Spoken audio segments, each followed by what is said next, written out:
فاسألوا أهل الذكر إن كنتم لا تعلمون. Baik. Terus bagaimana dengan para wanita? Boleh wanita gugat cerai asalkan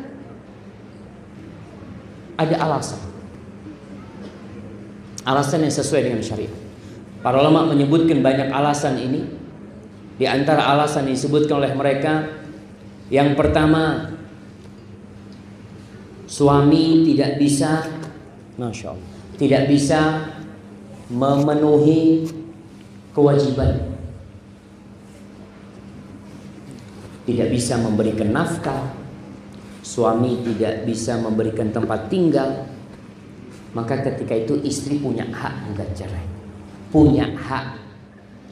Bukan harus gugat cerai, tapi dia punya hak untuk gugat cerai. Kemudian para ulama menyebutkan termasuk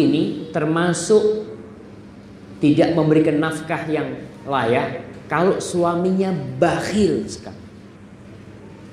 Itu boleh gugat cerai? Boleh. Suami Ustaz ngasih nafkah tapi nggak cukup. Ini kita bicara boleh ya.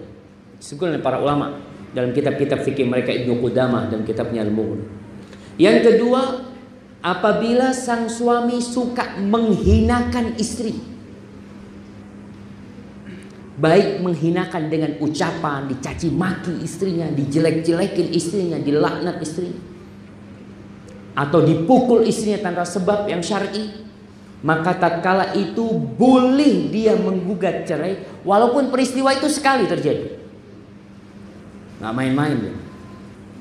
Al-Khalil menyebutkan tentang hal ini, walahat tatlik bid-dhararil bayyin walau lam tashhadil bayyina bitakarruri.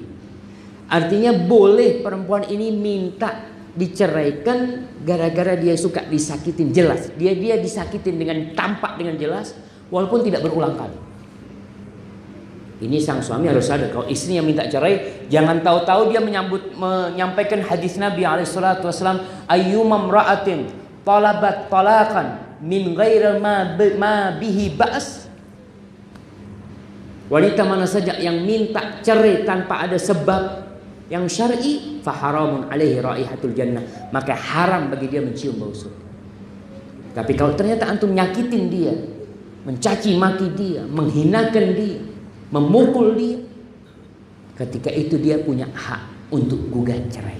Jadi hadis yang antum bacakan tadi nggak masuk karena dia punya sebab bercerai itu.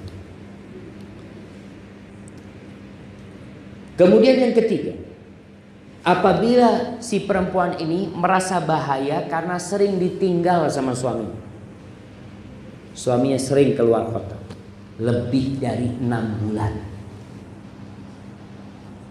Seperti yang kerja umpamanya ada yang jadi TKI, ada yang kerja di perkapalan 9 bulan baru balik kadangkala.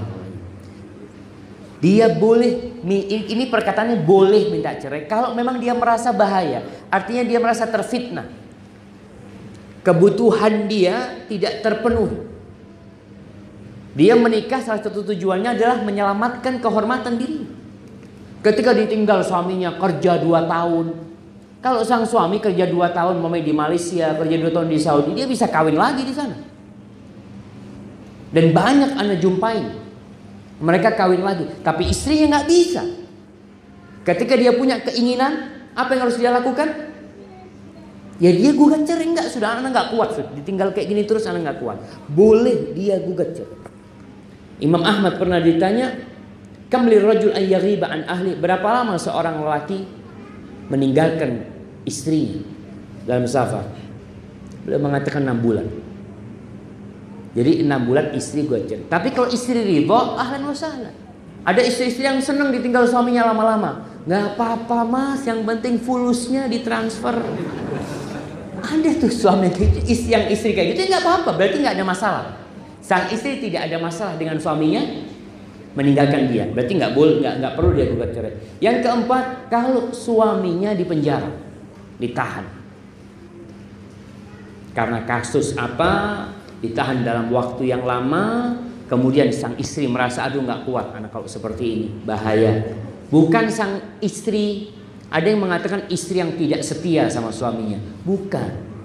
Tapi ada masalah agama yang harus dijaga. Ketika dia punya keinginan tidak tersalurkan, kemudian dia bisa berzina, maka di situ diperbolehkan bagi dia untuk gugat cerai. Untuk gugat cerai. Kemudian yang kelima, para ulama menyebutkan kalau melihat suaminya memiliki aib yang nyata, seperti suaminya nggak bisa punya anak, mandul suaminya, atau suaminya impoten, atau suaminya punya penyakit yang ganas, yang apa istilahnya, yang menular, yang berbahaya. Boleh istri gugat cerai? Boleh. Suami kena aib umpama, na'udzubillah min dzalik, boleh gugat cerai. Kita bicara boleh ya, bukan dianjurkan. Tidak, dianjurkan dia merawat suaminya bagi suami yang sudah taubat umpamanya. Kemudian yang keenam disebutkan para ulama, kejahatan suaminya dari sisi dia tidak beribadah kepada Allah Jalla Jalla. Suaminya nggak sholat, suaminya pelaku sihir, perdukunan, suaminya suka main judi, apalagi berzina. Jadi selama suaminya ini melakukan dosa-dosa besar yang belum mengeluarkan dari Islam, kalau suaminya sudah kufur, maka nikahnya otomatis terlepas sendiri. Suaminya umpamanya murtad, ya sudah, pernikahan itu sudah terlepas. Jadi si perempuan sudah bukan istrinya lagi. Tapi kalau masih melakukan dosa-dosa besar, si istri di sini hendaklah dia minta tolak, gugat cerai kalau memang dia sudah tidak bisa memperbaiki. Fas'alu ahla dzikri in kuntum la ta'lamun.